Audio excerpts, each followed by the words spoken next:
आज हम 7th science का फर्स्ट चैप्टर स्टार्ट कर रहे हैं, that is nutrition in plants. Nutrition nutrition का क्या मतलब होता है? न्यूट्रिशन हमें पता है वर्ड कहां से आया है, फूड से आया है। इसका मतलब अपटेकन ऑफ फूड, खाना खाना, ठीक, खाने को खाना, क्लियर। न्यूट्रिएंट्स, न्यूट्रिएंट्स शब्द के बारे में आपने कहा सुना होगा, क्लास 6 में सुना होगा, याद करो। याद तो हमें नहीं रहता, खैर छोड़ो, मैं बता देती हूँ।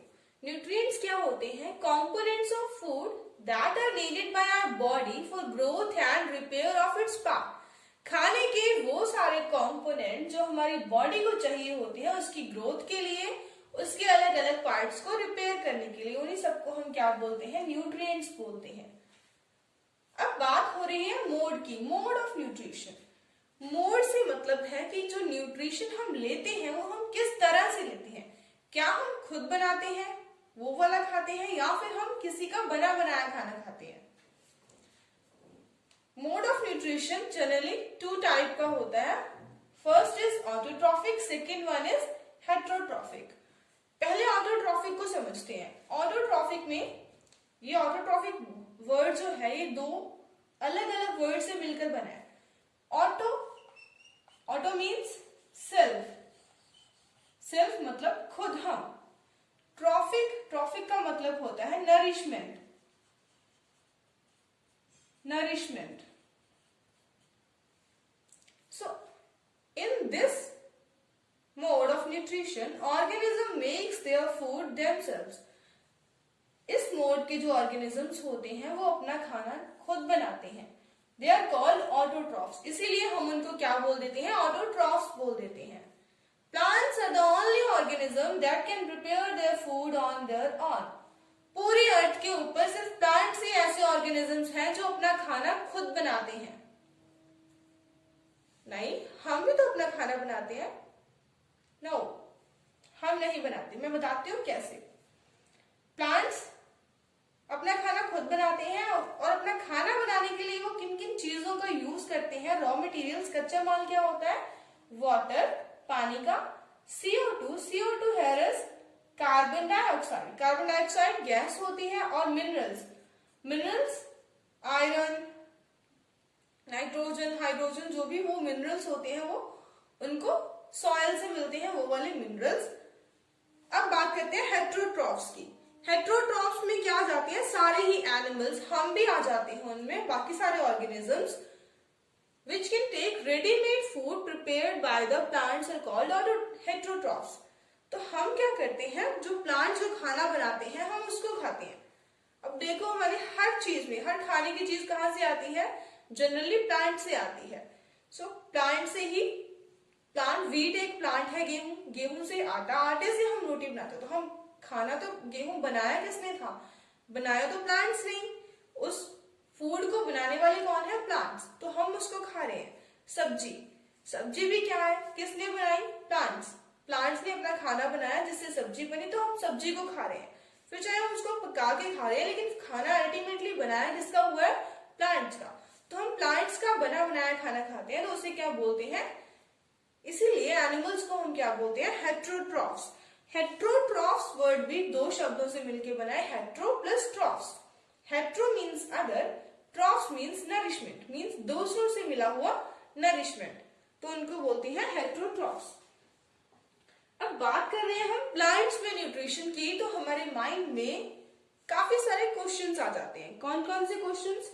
कि अगर प्लांट अपना खाना खुद बनाते हैं तो उनमें जो फूड फैक्ट्री है वो कहाँ होगी, है ना? कि प्लांट में खाना पत्तियों में बनता होगा, रूट्स में बनता होगा, या किस पार्ट में बनता होगा? क्या ये खाना सारे पार्ट्स में बनता होगा, या अगर किसी एक पार्ट में बनता है तो उससे दूसरे पार्ट तक खाना कैसे जाता है? या फिर जो प्लांट को ये चीजें, वाटर, कार्बन डाइऑक्साइड और मिनरल्स चाहिए होते हैं, ये प्लांट कहाँ से लेता है? अगर ये बाहर से लेता है तो प्लांट के उस पार्ट तक कैसे जाते हैं? तो इन सारे क्वेश्चंस का आंसर्स आपको चैप्टर में आगे मिलने वाला है। अब हम देखने जा रहे हैं फोटोसिंथेसिस। फोटोसिंथेसिस क्या है? ये एक नया सा वर्ड है आपके लिए। फोटोसिंथेसिस मतलब food making process in plants. Plants अपना खाना जिस प्रोसेस से बनाते हैं उसको हम क्या बोलते हैं? फोटो सिंथेसिस बोलते हैं। सो हमने कुछ क्वेश्चंस पीछे देखे थे जिनके हमें आंसर चाहिए। तो सबसे पहले हमें प्लांट के बारे में पता होना चाहिए। प्लांट का सबको पता है, रूट होती है, स्टेम होती है, ये उसकी पत्तियां हैं, लीव्स, और ये फ्लावर्स। अब प्लांट में खाना कहाँ पे बनता है, वो चीज कहाँ, वो पार्ट कौन सा है जहाँ पे प्लांट अपना खाना बनाते हैं, जिस पार्ट में खाना बनता है। सो जहाँ पे खाना बनता है उसको हम क्या बोलते हैं, फूड फैक्ट्रीज। तो प्लांट की फूड फैक्ट्रीज कौन होती हैं, लीव्स। प्लांट की पत्तियां ही उसकी क्या होती हैं, फूड फैक्ट्रीज होती हैं। प्लांट की पत्तियों में प्लांट अपना खाना बनाता है। सो खाना बनाने के लिए हमने देखा था कि प्लांट को क्या क्या चाहिए होता है, वाटर एंड मिनरल्स चाहिए होते हैं, कार्बन डाइऑक्साइड चाहिए होती है। तो वो से किस किस कहाँ से मिलती है और कौन कौन से पार्ट से वो पत्तियों तक आती है। सो वाटर एंड मिनरल्स कहाँ से मिलेंगे, सॉयल से, मिट्टी से मिलेंगे। सो यहाँ से वाटर और मिनरल्स को कौन अब्सॉर्ब कर लेता है, रूट्स यहाँ से अब्सॉर्ब करती हैं, और फिर यहाँ से स्टेम के थ्रू छोटे छोटे पाइप्स होते हैं स्टेम के अंदर, जिसके थ्रू होते हुए वाटर और मिनरल्स कहाँ पहुंचते हैं, पत्तियों के अंदर पहुंचते हैं। सो वाटर और मिनरल इनको मिल गया। अब इनको क्या चाहिए, कार्बन डाइऑक्साइड चाहिए, गैस चाहिए। सो कार्बन डाइऑक्साइड कहाँ होती है, बाहर के एटमॉस्फेयर में होती है, वातावरण में होती है। तो वहां से प्लांट के अंदर कैसे जाती है, तो पत्तियों में क्या होते हैं, पत्तियों के नीचे वाली साइड पे छोटे छोटे से पोर्स होते हैं। पोर्स क्या होते हैं, छोटे छोटे होल होते हैं। उन होल्स के थ्रू ये गैस पत्तियों के अंदर एंटर करती है, और उन छोटे छोटे होल्स को, उन पोर्स को हम क्या बोलते हैं, उन छिद्रों को हम बोलते हैं स्टोमेटा। सो ऐसे पत्तियों में स्टोमेटा होते हैं, छोटे से पोर। और स्टोमेटा के आसपास कुछ सेल्स होते हैं, सेल्स आपने पढ़ा होगा। तो उन सेल्स को जो स्टोमेटा के आसपास होते हैं उनको हम क्या बोलते हैं, गार्ड सेल्स बोलते हैं। ये स्टोमेटल ओपनिंग है, यहाँ से खुला हुआ है, और ये क्या है, गार्ड सेल्स है आसपास। ये कहाँ होते हैं, पत्तियों में होते हैं। इसके थ्रू आ गई कार्बन डाइऑक्साइड, दो चीजें पहुंच गई, वाटर भी मिल गया उनको, CO2 भी मिल गई। अब प्लांट को खाना बनाने की प्रोसेस में सबसे इंपॉर्टेंट क्या होती है, सनलाइट। सनलाइट भी उसको चाहिए होती है। तो सनलाइट वैसे तो हर जगह होती है, लेकिन पत्तियां सनलाइट कैसे लेती हैं, अपने अंदर सनलाइट को कैसे स्टोर करती हैं। सो पत्तियों के अंदर एक पिगमेंट होता है, छोटा सा पिगमेंट होता है ग्रीन कलर का, जिसका नाम होता है क्लोरोफिल। क्लोरोफिल का काम ही होता है सनलाइट को कैप्चर करना। ये सनलाइट को पकड़ के रख लेता है, ताकि जब इन्हें जरूरत हो वो रिएक्शन करने में, अपना खाना बनाने में उसको यूज कर सके। सो प्लांट को क्या मिल गया, हर चीज मिल गई। वाटर एंड मिनरल्स मिल गए जो रूट के थ्रू पहुंचे, CO2 मिल गई जो स्टोमेटा के थ्रू मिली, और पिगमेंट्स जो पत्तियों के अंदर ही होते हैं उन्होंने सनलाइट भी कैप्चर कर ली। सो अब बनाते हैं फूड। सारा सामान आने के बाद हम क्या बनाते हैं, अपना खाना बनाते हैं। वैसे ही प्लांट भी कैसे करते हैं। सो CO2 प्लस वाटर और मिनरल्स जो बीच में इंक्लूड होते हैं, ये दोनों मिलके सनलाइट की प्रेजेंस में, क्लोरोफिल की प्रेजेंस में, सनलाइट भी चाहिए, क्लोरोफिल भी चाहिए, क्योंकि क्लोरोफिल ही सनलाइट को लेके आता है। क्या बनता है फूड, कार्बोहाइड्रेट्स। कार्बोहाइड्रेट्स हमने 6th क्लास में भी पढ़े हुए हैं, न्यूट्रिएंट्स होते हैं। सो कार्बोहाइड्रेट की फॉर्म में जो फूड है वो इन पत्तियों में स्टोर हो जाता है। प्लस साथ में क्या बनती है, ऑक्सीजन। ये एक बहुत इंपॉर्टेंट चीज है। कार्बन डाइऑक्साइड प्लांट लेते हैं खाना बनाने के लिए, और क्या रिलीज करते हैं, क्या छोड़ते हैं, ऑक्सीजन छोड़ते हैं। ऑक्सीजन जो हमारे सांस लेने के लिए बहुत ही एक इंपॉर्टेंट गैस है। सो ये था आपका सारा फोटोसिंथेसिस का प्रोसेस। सो हम कह सकते हैं कि in photosynthesis plant use carbon dioxide and water in presence of sunlight and make food as carbohydrate and oxygen. So this is photosynthesis. Next is synthesis of plant food other than carbohydrates. Carbohydrates के अलावा plant और कौन कौन से foods बना सकते हैं. Carbohydrates पहले ये जान लेते हैं कि कार्बोहाइड्रेट्स जो होते हैं वो किससे मिलके बने होते हैं, कौन कौन से कंपोनेंट से मिलके बने होते हैं. तो वो they are made up of carbon, hydrogen and oxygen. ये तीन चीजों से मिलके बनते हैं, कार्बन, हाइड्रोजन और ऑक्सीजन से मिलके. लेकिन हमें पता है कि प्लांट हमें और भी काफी सारे जो कंपोनेंट्स होते हैं, वो न्यूट्रिएंट्स होते हैं, वो देते हैं. कौन कौन से, लाइक प्रोटीन्स, फैट्स, प्रोटीन्स किससे मिलके बनते हैं? नाइट्रोजनस सब्सटेंसेस होते हैं। नाइट्रोजनस सब्सटेंसेस का मतलब कि प्रोटीन्स में क्या होती है, नाइट्रोजन प्रेजेंट होती है। नाइट्रोजन जो प्रेजेंट होती है तो वो प्लांट कहाँ से लेते हैं? नाइट्रोजन हमें सबको पता है कि नाइट्रोजन क्या है, गैस है। ये एटमॉस्फेयर में बहुत ज्यादा मात्रा में प्रेजेंट होती है, ऑक्सीजन से भी ज्यादा मात्रा में 78% नाइट्रोजन प्रेजेंट है।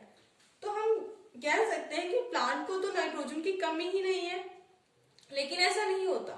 क्यों? क्योंकि जो प्लांट्स होते हैं वो नाइट्रोजन को डायरेक्टली वातावरण से या एटमॉस्फेयर से लेके यूज नहीं कर सकते, इसको डायरेक्टली यूज नहीं कर सकते। तो कैसे करते हैं, कैसे नाइट्रोजन लेते हैं? ये जो नाइट्रोजन होती है वातावरण की, वो मिट्टी में भी आ जाती है, उनकी गैस होती है। सो कुछ प्लांट्स की रूट्स होती हैं जिनके अंदर एक स्पेशल टाइप का बैक्टीरिया होता है। तो वो बैक्टीरिया इस नाइट्रोजन को लेता है, इस नाइट्रोजन को ऐसी फॉर्म में बदल देता है, कन्वर्ट कर देता है, जिसे प्लांट यूज कर सकते हैं, यूजेबल फॉर्म में कन्वर्ट कर देता है। फिर उस सॉइल से, उस बैक्टीरिया से वो नाइट्रोजन कौन अब्सॉर्ब करता है? प्लांट्स अब्सॉर्ब करते हैं। और इस तरीके से जो नाइट्रोजन है वो प्लांट्स के पास पहुंचती है, और प्लांट बाकी सारे जो फूड्स हैं, प्रोटीन्स हैं, फैट्स हैं, उनको बना सकते हैं। और नाइट्रोजन को ऐड करने का और एक तरीका है, वो क्या है? Through fertilisers. जो फार्मर्स होते हैं, किसान अपने खेतों में अलग अलग खाद डालते हैं, फर्टिलाइजर्स डालते हैं। तो वो भी किस लिए होती है? कि प्लांट को जो बाकी सारे छोटे छोटे कंपोनेंट्स चाहिए होते हैं वो उनको प्रॉपर तरीके से मिल पाए।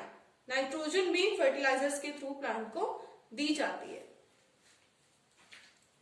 So this is synthesis of plant food other than carbohydrates. अभी हम डिस्कस करने वाले हैं some other modes of nutrition in plants. अब तक हमने प्लांट में सिर्फ एक ही न्यूट्रिशन का मोड पढ़ा है, दैट इज ऑटोट्रॉफिक। क्या उसके अलावा भी कोई और मोड होता है प्लांट में? यस, होते हैं। कैसे बताते हैं? ऑटोट्रॉफिक में हमने क्या पढ़ा है कि जो प्लांट अपना खाना खुद बनाते हैं, और प्लांट को अपना खाना बनाने के लिए, खुद अपना खाना बनाने के लिए कुछ चीजें चाहिए होती हैं। कौन कौन सी? याद करो, वाटर एंड मिनरल्स चाहिए होते हैं। सेकेंडली उनको क्या चाहिए होती है? कार्बन डाइऑक्साइड चाहिए होती है। कार्बन डाइऑक्साइड के अलावा उनको और क्या चाहिए होता है? हाँ, सनलाइट। लेकिन सनलाइट प्लांट ऐसे ही अपने अंदर नहीं लेते। सनलाइट को प्लांट के अंदर जाने के लिए एक स्पेशल पिगमेंट की नीड होती है। प्लांट के अंदर एक ऐसा पिगमेंट होता है जो सनलाइट को कैप्चर करके रखता है। तो वो पिगमेंट कौन सा होता है? That is chlorophyll. सो जिन प्लांट्स के अंदर ये पिगमेंट नहीं होता, क्लोरोफिल नहीं होता, वो प्लांट अपना खाना खुद नहीं बना पाते। तो ऐसे कौन से प्लांट होते हैं? ऐसा एक प्लांट है दैट इज अमरवेल। अमरवेल में क्लोरोफिल नहीं होता, इट हैज नो क्लोरोफिल। सो आपने कभी रास्ते में जाते हुए खेतों में कभी देखा होगा कि एक पेड़ के ऊपर एक येलो कलर की सुनहरी सी पतली सी गंदी सी बेल लगी होती है। तो वो बेल जिसने पूरे पेड़ को कवर कर रखा होता है, वो पेड़ हमें विजिबल ही नहीं होता, वो बेल ही दिखती है। वो बेल कौन सी होती है? दैट इज अमर बेल। अमर बेल को हम क्या बोलते हैं? कस्कूटा बोलते हैं। ये क्या करती है? इसमें खुद के पास तो क्लोरोफिल नहीं है, तो ये अपना खाना तो नहीं बना सकती। तो इसके पास एक ही रास्ता है कि जो प्लांट अपना खाना बना सकता है, ये उस प्लांट के ऊपर लग के उस प्लांट से खाना ले। तो ये उस प्लांट से खाना लेती है, और उस प्लांट के खुद के न्यूट्रिएंट्स कम हो जाते हैं।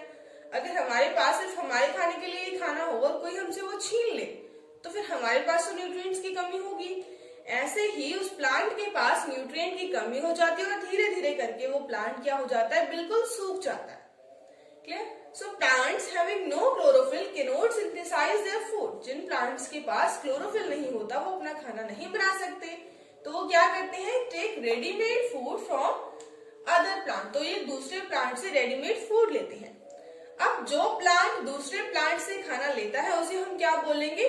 पैरासाइट। पैरासाइट क्यों बोलते हैं? पैरासाइट वो ऑर्गेनिजम्स होते हैं जो दूसरे ऑर्गेनिजम्स के ऊपर या उनके अंदर जाके उन्हें नुकसान पहुंचाते हैं। Clear? So it takes all the valuable nutrients from the host plant. ये बाकी दूसरे प्लांट से सारे ही जरूरतमंद जो न्यूट्रिएंट्स होते हैं वो ले लेती है, और दूसरे प्लांट के पास कमी हो जाती है, इसलिए इसे क्या बोलते हैं? पैरासाइट बोलते हैं। और जिस प्लांट से ये न्यूट्रिएंट्स लेती है, उस प्लांट को हम क्या बोलते हैं? होस्ट बोलते हैं। क्लियर? सो इस मोड को हम क्या बोलेंगे? जब हम दूसरों का बना बनाया खाना खाते हैं, that is heterotrophic mode of nutrition. Heterotrophic mode. Clear? ये होगा हेट्रोट्रॉफिक मोड। कुछ और भी मोड्स होते हैं, वो हम डिस्कस करते हैं अभी। So next mode of nutrition is insectivorous.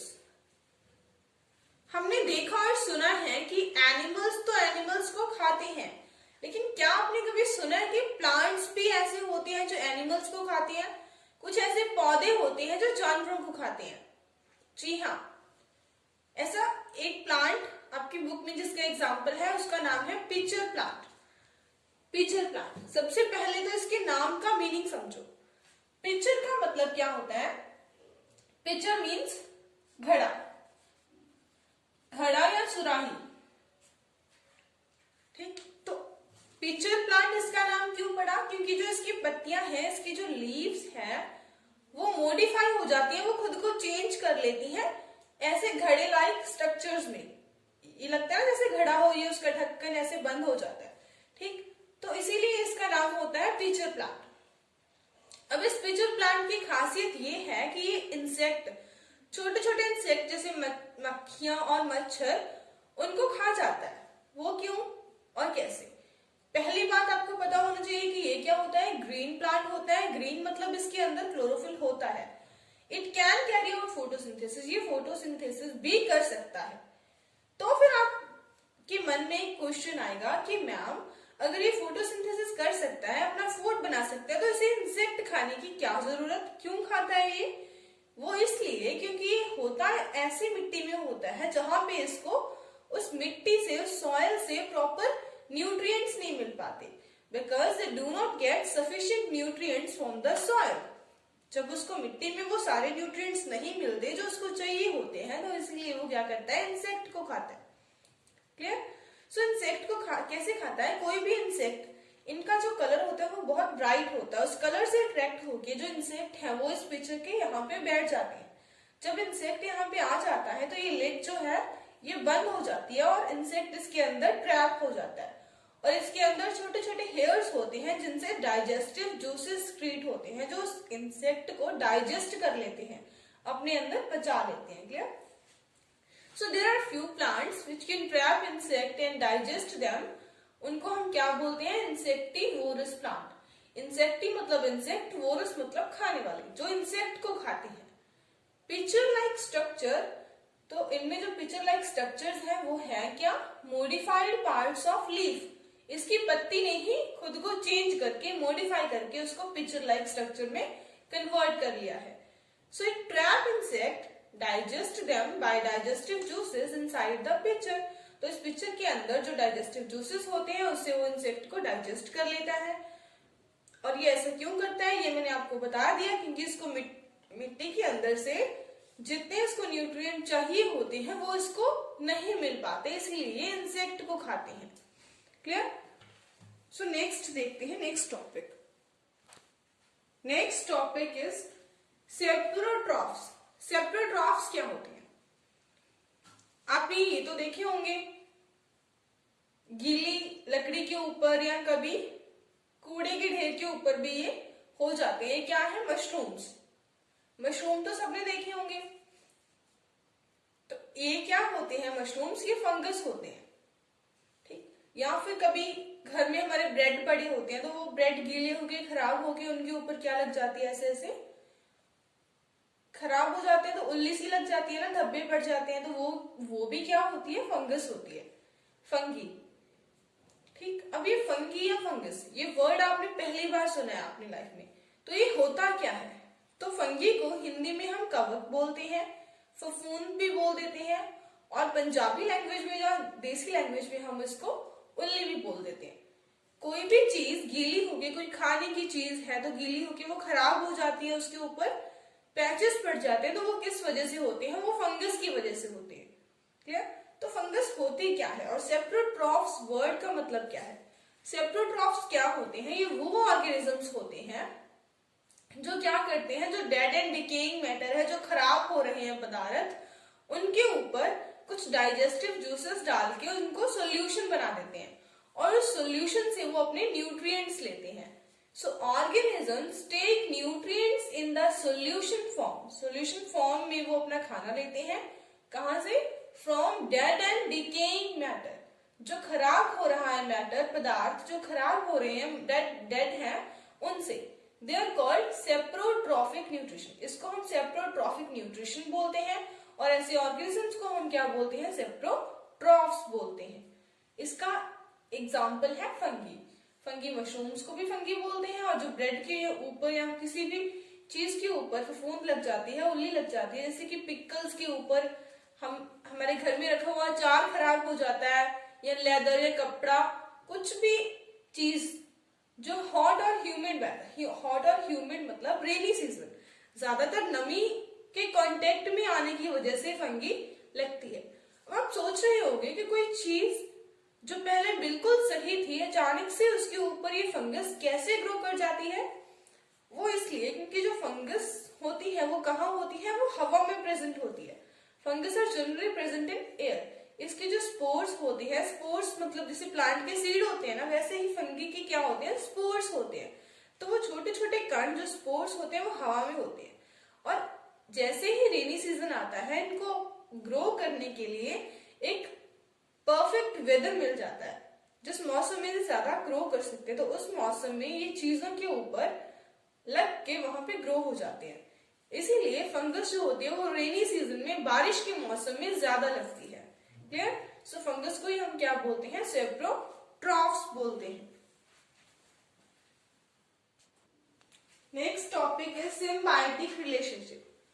Symbiotic relationship क्या होता है? मान लो दोस्ती में क्या होता है? तो दोस्त आपस में चीजों को शेयर करते हैं। अगर खाना हो तो भी शेयर करते हैं, या कोई और चीज हो तो भी शेयर करते हैं। तो यहाँ पर भी सेम चीज है। Some organisms that live together and share shelter and nutrients. कुछ ऐसे ऑर्गेनिजम्स होते हैं जो इकट्ठे रहते हैं और शेल्टर और न्यूट्रिएंट्स को शेयर करते हैं, अपने खाने को और अपने रहने की जगह को। सो ऐसे कौन से ऑर्गेनिजम्स होते हैं? One is between plant and fungus. एक प्लांट, एक ट्री और फंगस जो हमने अभी पढ़ा, उनके बीच में भी ऐसा रिलेशनशिप होता है। इनमें क्या होता है? जो फंगस होती है वो कहाँ रहती है? In the roots of tree. जो फंगस है, फफूंदी है, वो पेड़ की जड़ों में रहती है। Tree provide nutrient. पेड़ से उसे क्या मिलते हैं? न्यूट्रिएंट्स मिलते हैं, क्योंकि ट्रीज अपना खाना फोटोसिंथेसिस से बना सकते हैं, लेकिन फंगी फोटोसिंथेसिस नहीं कर सकती। और फंगी ट्री को क्या देती है? Help tree to take up water from the soil. और ये हेल्प करती है ट्री की मिट्टी से पानी लेने में, क्योंकि ट्री को भी अपना खाना बनाने के लिए क्या चाहिए? वाटर चाहिए। क्लियर? सो ये क्या है? एक सिम्बायोटिक रिलेशनशिप। और सेकंड होता है लाइकेन। लाइकेन एक नाम है। ये लाइकेन नाम किसका है? फंगस और एल्गी की दोस्ती का। क्लियर? इनमें क्या होता है? लाइकेन में अ chlorophyll containing partner alga. Algae जो होती है उसके पास क्या होता है? क्लोरोफिल होता है। क्लोरोफिल होने का मतलब कि वो अपना खाना खुद बना सकती है। एंड फंगस तो अपना खाना नहीं बना पाती। तो ये दोनों शेयरिंग करते हैं किस चीज की? फंगस प्रोवाइड शेल्टर, वाटर और मिनरल। फंगस तो एल्गी को रहने के लिए जगह देती है, वाटर देती है और मिनरल्स देती है, और बदले में एल्गी क्या करती है? अपनी क्लोरोफिल की हेल्प से फूड बना के किसको देती है? फंगस के साथ शेयर करती है। तो इसी रिलेशनशिप को हम क्या बोलते हैं? सिम्बायोटिक रिलेशनशिप बोलते हैं। How nutrients are replenished in soil. Replenished मतलब जो न्यूट्रिएंट्स, हमें पता है कि प्लांट को जो न्यूट्रिएंट्स मिलते हैं वो कहां से मिलते हैं? मिट्टी से मिलते हैं, सॉइल से मिलते हैं। अब सॉइल में ऐसा तो है नहीं कि न्यूट्रिएंट्स कभी खत्म ही नहीं होते। अगर प्लांट सॉइल से न्यूट्रिएंट्स लेते रहेंगे तो सॉइल में न्यूट्रिएंट्स की क्या आ जाएगी? कमी आ जाएगी। सो उन न्यूट्रिएंट्स को वापस सॉइल में लेके आना, उसी को हम क्या बोलते हैं? रिप्लेनिश्ड बोलते हैं। तो न्यूट्रिएंट्स को हम सॉइल में कैसे वापस लाते हैं? जो प्लांट्स उससे ले लेते हैं, तो उनको वापस लाने के लिए हम क्या करते हैं? उनमें फर्टिलाइजर्स डालते हैं या मेन्योर्स डालते हैं। फर्टिलाइजर्स कौन से होते हैं? यूरिया, डीएपी और मेन्योर्स क्या होती हैं, जो हम खाद डालते हैं, घर की खाद जो होती है वो होती है मेन्योर। इनमें कुछ न्यूट्रिएंट्स होते हैं, कौन कौन से, नाइट्रोजन, पोटेशियम, फास्फोरस, जो प्लांट को चाहिए होते हैं। तो उनको हमें टाइम टू टाइम सॉइल में ऐड करना होता है, ताकि जो सॉइल के न्यूट्रिएंट्स हैं उनमें कमी ना आए, मिट्टी की उर्वरक शक्ति, उसकी फर्टिलाइजर पावर जो है वो ना कम हो। क्लियर? सो यही तरीका है जिससे हम मिट्टी में, सॉइल में न्यूट्रिएंट्स को ऐड कर सकते हैं। अब कुछ प्लांट्स ऐसे होते हैं जिन्हें नाइट्रोजन चाहिए होती है। हमने पहले भी बात की है कि जो नाइट्रोजन है वो वैसे तो हमारे एटमॉस्फेयर में कितनी है, 78%, लेकिन प्लांट उसको डायरेक्टली यूज नहीं कर सकते। सो उसके लिए क्या होता है, सॉइल के अंदर मैंने बोला था कि एक बैक्टीरिया होता है, तो उस बैक्टीरिया का नाम क्या होता है, राइजोबियम। राइजोबियम एक बैक्टीरिया है, ये क्या करता है, एटमॉस्फेयर से, वायुमंडल से नाइट्रोजन लेता है and convert in the soluble form, उसको उस फॉर्म में बदल देता है जिस फॉर्म में उसको प्लांट्स ले सकते हैं। और ये बैक्टीरिया रहता कहाँ है, live in the roots of leguminous plant. Leguminous plants होते हैं फलीदार पौधे, जैसे कि दालें, सारी की सारी दालें, चने, जिनमें फलियां होती हैं, उन प्लांट्स की जड़ों में ये बैक्टीरिया पाया जाता है। अब ये बैक्टीरिया प्लांट्स की जड़ों में क्यों रहता है, क्योंकि ये बैक्टीरिया अपना खाना खुद नहीं बना सकता, तो ये प्लांट्स के साथ सिम्बायोटिक रिलेशन में रहता है। सिम्बायोटिक रिलेशन मतलब दोस्ती। तो ये प्लांट को क्या करके देता है, नाइट्रोजन कन्वर्ट करके देता है, और प्लांट से क्या लेता है, अपना फूड और शेल्टर लेता है। क्लियर? सो यहाँ पे आपका ये चैप्टर होता है खत्म। So if you find my video useful, then do like, share and subscribe. Thank you so much for watching.